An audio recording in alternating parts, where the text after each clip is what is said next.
Una experiencia mística real no le da la espalda a la realidad. Esa es la tesis número 57 de mi libro 95 tesis para la nueva generación. La Reforma surgió en una época de profunda frustración espiritual. La corrupción de la Iglesia, las interminables mediaciones sacramentales, la aparente imposibilidad de una reforma y la crisis profunda de finales de la Edad Media hicieron que la gente se volcara al misticismo. El siglo XVI era un momento demasiado complejo e indescifrable. Los monjes preferían enclaustrarse para vivir una verdadera espiritualidad lejos del caos de un mundo en el que no podían encontrar a Dios. Fue una época de auge para la mística. La imitación de Cristo, de Tomás de Kempis, uno de los grandes libros de la espiritualidad cristiana de todos los tiempos, nació en ese contexto. El libro de Kempis era también conocido con un nombre bastante sugerente: Desprecio del mundo. El encierro en la intimidad del alma representaba una manera de lidiar con una realidad enmarañada y abrumadora. Los años de Lutero en el monasterio estuvieron marcados por la mística. Aunque ya había recibido la influencia de la devotio moderna al pasar por la Universidad de Erfurt, fue su guía espiritual, Johannes von Staupitz, quien lo guió a profundizar ese camino. A través de Staupitz descubrió a los hermanos de la vida común, las obras del maestro Eckhart y las de Juan Taulero. De este último diría: jamás he visto, ya sea en latín, ya sea en nuestra lengua, una teología más sana y más conforme al Evangelio. El pensamiento del pseudo Dionisio Areopagita y de Bernardo de Claraval influirían diversos aspectos de su propia teología. Una obra escrita en alemán en el siglo XIV, la Teología Germánica, fue la que lo impactó con más fuerza. De ese libro diría: aparte de la Biblia y de San Agustín, no hay otro libro del que yo haya aprendido más acerca de Dios, de Cristo, del hombre y de todas las cosas.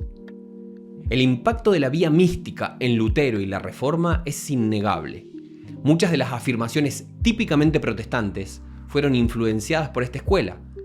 La fe como fiducia o confianza, el acceso directo a Dios, sin mediación humana, el rechazo de las obras externas por la vivencia interna de Dios, el Cristo para mí, el acento puesto en lo individual, la sospecha ceremonial, etc.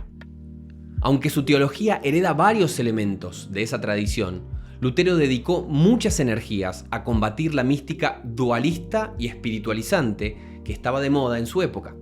Un caso donde esto se ve con toda claridad es en sus consejos a los nobles alemanes al respecto de las órdenes mendicantes. Para expresar su desprecio del mundo, algunos monjes paseaban mendigando de ciudad en ciudad. Era una forma de piedad muy conocida y respetada. Ante ese problema, Lutero prefirió cortar por lo sano. Una de las grandes necesidades es la de abolir toda mendicidad en la cristiandad entera. Entre los cristianos nadie debe mendigar jamás.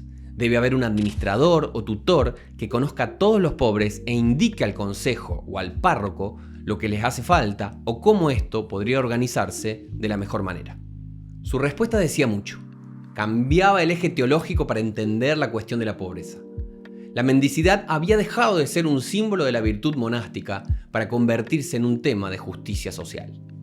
Lejos de un abordaje espiritualizado, Lutero apuesta a soluciones concretas. Se concentra en lo inmediato, lo tangible, lo que hace una diferencia real en la vida de personas reales.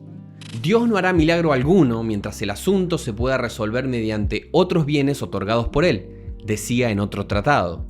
El pensamiento del reformador tiene la extraña habilidad de reconciliar una elevada devoción y un pragmatismo realista.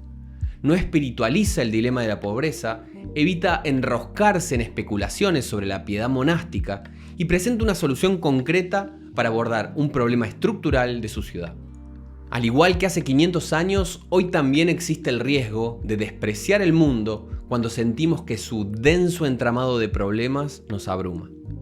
La espiritualización es un mecanismo de defensa, una forma de hacer frente a un mundo inconmensurable. Pero la fe cristiana debe guiarnos de vuelta a la realidad. Todo escapismo que se disfrace de piedad nos aleja del mundo amado por el Logos. Una experiencia mística real no le da la espalda a la realidad. Todo lo contrario, se convierte en combustible de una nueva realidad. Necesitamos, como dijo Johann Baptist Metz, una mística de ojos abiertos, una espiritualidad que también sea ética, Un cristianismo que aprenda a imitar a Cristo en el servicio a un mundo en llamas.